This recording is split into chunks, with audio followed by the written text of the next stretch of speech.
Hello and welcome. We are day 2 of leg 1 of the Ocean Race Europe from Lorient to Cascais. And a lot has happened today, actually very decisive day for the leaders, I think. And some of the strategy I mentioned yesterday about how to best change the approach of the front that the boats are in now, that they crossed the reach where there were very little wind during the day. They are now full on into big wind until the end of the race. They'll have good winds. And this day, the way to approach this ridge, to cross this ridge, was really key because the wind was shifting to a close ridge, let's say, and it was really important to have the best angle to approach the mark. And I will show you what happened and why the leadership has changed today, at least in IMOCA, and how Mirpuri could contain the attack of AkzoNobel. That's number one. And then we will compare the routing we did yesterday versus today's, positions, so that we can have an idea of how precise the polar I'm using are compared to what happened in reality. I think today was the first day I could really do it because previously the winds were really very unequal, very uneven, changing all the time. So the local condition could be quite different from what the model predicted. So it doesn't make much sense to compare. Finally, we will have a look at the final run to Cascais. The first two IMOCA have crossed the mark at the time of recording, and all the boats will follow suit very quickly. So now it will be a big broad ridge to run. We'll see if there is any strategy coming up for negotiating the last run. They have, at the time of recording, a little over 24 hours of race to go, probably. So I may give another update just before the end of the race. We'll see tomorrow. That being said, let's jump right onto. So as you can see right now at time of recording, 11th hour is in the lead, about 2 miles ahead of LinkedOut, which is significant compared to how close they were until today. During the day, they were like half a mile with LinkedOut ahead of 11th hour. So what happened is really something that earlier today I commented out on one of the forum. The position of 11th hour was more was dominant compared to LinkedOut, although they were behind. And that's kind of strategy that I'm really interested in. If we look at the routing from yesterday, so we see the routing of today, forget about it, but these are the two routing that I made yesterday. And one of the things we can see here was that at the approach of the front, now, the front was behind at the time. So at the approach of the front here, there was a good option to go up. The optimal route was calculated to go a little north so that your angle to arrive to Mark 1 was a little faster. And if we look at the tracker and the trace of 11th hour, I hope it will be visible, we see that essentially they went down here and slightly more north than LinkedOut, which is the mark in blue here, which went straight to the mark.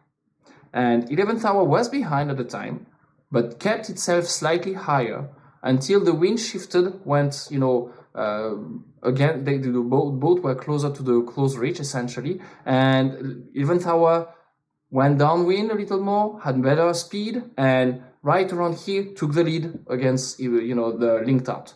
And now they are in the lead. I think this strategy, this moment was really key and may determine the win for the IMOCA class. Of course, it's not finished. I mean, there is, 2 miles ahead. 11th hour has a lead of 2 miles, which is not much.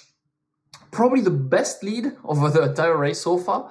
They are still controlling the race. As you can see, they are keeping themselves not only ahead, but higher up north, while they are on the broad reach, so they can have some, and they will encounter stronger wind, in the coming hours. So they keep themselves some room to go downwind and control the position of LinkedOut. So I think on that they are doing probably a better job, at least from my reading as an amateur. Now, that being said, LinkedOut just went after, is coming right after a Vendée Globe. I know that they have different foil because they broke a foil during the Vendée Globe, so they have a newer generation foil. So I don't know which side is better. Actually, it was I don't remember. I covered it. I should know because this was the broken one. So I suspect they may be on the good foil right now, but I don't remember. I don't want to say something stupid. So the good foil now is supposed to be the new one, which is on the one which was broken before. And On the other hand, I suspect LinkedOut is still using some of the sales they had during the Vendée Globe, which is around the world. So I suspect the sales they have are quite old, which is not the case for Event Tower. So clearly LinkedOut is really outstanding performance, and we see the two leaders have significant lead versus the other, where there's a big gap with Colon, for example, the third with his 30 miles. So they are in their own class right now, kind of. And Coram did survive, this day better than Bureau Vallée, who lost another position again. It was last, it went third, it is now fourth. Again, this is probably the team that is least prepared on the whole IMOCA, so they're not doing a bad job. Certainly not, they are professional. But anyway, compared to others. So that's about the strategy here. Now, if we look at the VOR 65, Mirpuri has maintained its lead a little less. It lost a bit of ground. 24 hours earlier, it was like about 10 nautical miles ahead of AkzoNobel. It is now about 7 miles. Surprisingly, it seems that on the VO65 there is a little less propensity. They were a bit better against the wind, which is not so surprising actually, because they're not foilers, so they have the system of the boat are supposed to perform a little better when they are upwind. So Mirpuri is really doing well. I think the team to really look for is these two. There's a battle between Team Childhood and Sailing Poland here. Poland is slightly higher, which gives us a slight advantage, and they are very close to each other. So it's up to who negotiate the best the coming hours. It's neck and neck for the third position, and Sailing Poland, their objective is to finish in the podium, so there's a chance here. Team Childhood is really doing amazing again. This year, this team is really doing well. So that's my analysis of the day, really, and let's compare now to the routing of yesterday compared to the position of the boat today. So in terms of routing, if we compare, this is the VO65 routing here. They were supposed to be here. Mirpuri is right there presently. I mean, at least at the time I downloaded the weather forecast, so it was 15 minutes before recording. And so this is pretty close. I mean, it's about like an hour of difference, so I think it's pretty satisfying, 5% difference. Now the IMOCA are ahead because they are scheduled to be here before the mark, and they are right there at the time of when I prepared the files.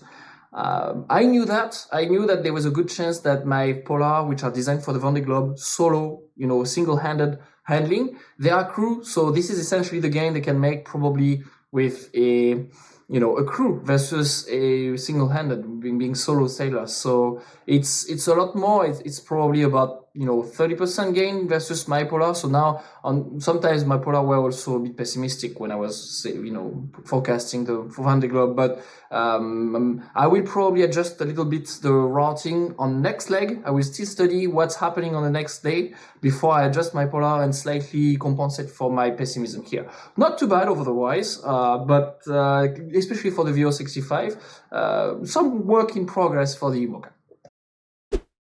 So this is the routing I made for both boats. So I have a slight problem for the VO65. As you can see, it starts at the mark while the boat presently have not crossed the mark, but I shifted my time when they start.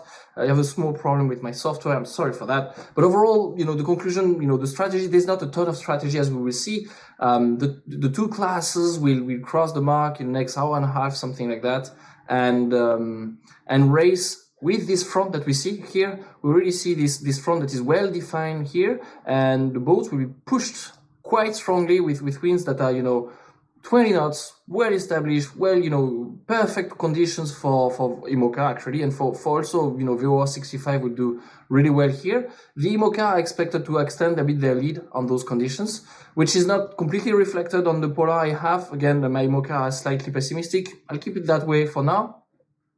But there is a slight play here to be done according to the optimal route here, slightly staying on a bit north on the course and going down a bit later when the wind shifts slightly, when they essentially catch up with the front. As you can see in animation here, they are really catching up the front, and we should be able to be slightly faster than how fast the front and the clouds are moving.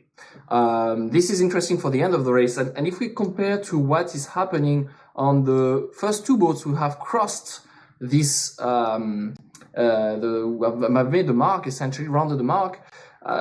We see that there is a tendency for 11th hour to really stay up on the northern part of the course. They did it before. I think it's an advantage. The routing, the computer seems to agree, at least mine. I would have questions to the router of LinkedOut. I don't understand why they stay a course so tight, so with essentially little maneuvers, right? We see that 11th hour is really changing course more often than LinkedOut, and it has been the case for quite a few hours now. And essentially how they lost the lead. They are the same boat class. LinkedOut is a little less prepared for crew, but still it's surprising, and I'm wondering what's happening on board, if they have a problem or a slight some defect that is making them not taking advantage of this strategy. That being said, the most important aspect of the race strategically, what will happen at the end. On the last few hours of racing, the projection is that the boats will be ahead right at the border of the front, and they won't be able to go beyond that because there's less wind ahead of the front, so they will stay stuck there. Especially when we compare to my routing yesterday, where except for the VR65, but for the IMOCA, I was slightly pessimistic. So I expect the IMOCA probably to be slightly ahead of what my prediction is here, and they'll be probably right around the end of the front and stuck there, which means there may be a compression at the last few hours of racing, which predicts potentially a very interesting end of the race, especially on IMOCA class. On the VR65, I think they'll be slightly, on the back of the front, not at the border, and so they may be, maybe the compression will not be as impressive. Although, of course, in that class, the race tends to be very tight. So let's see on that. This will be very interesting. I think the most interesting part will be at the very end of the race, so stay tuned. In essentially 24 hours or early morning, June 2nd, very early morning in local time, Spain, France, Europe. Try to wake up early and check the end of the race, because it will be very, very tight probably. That being said, I wish you fair winds and following seas, and see you soon.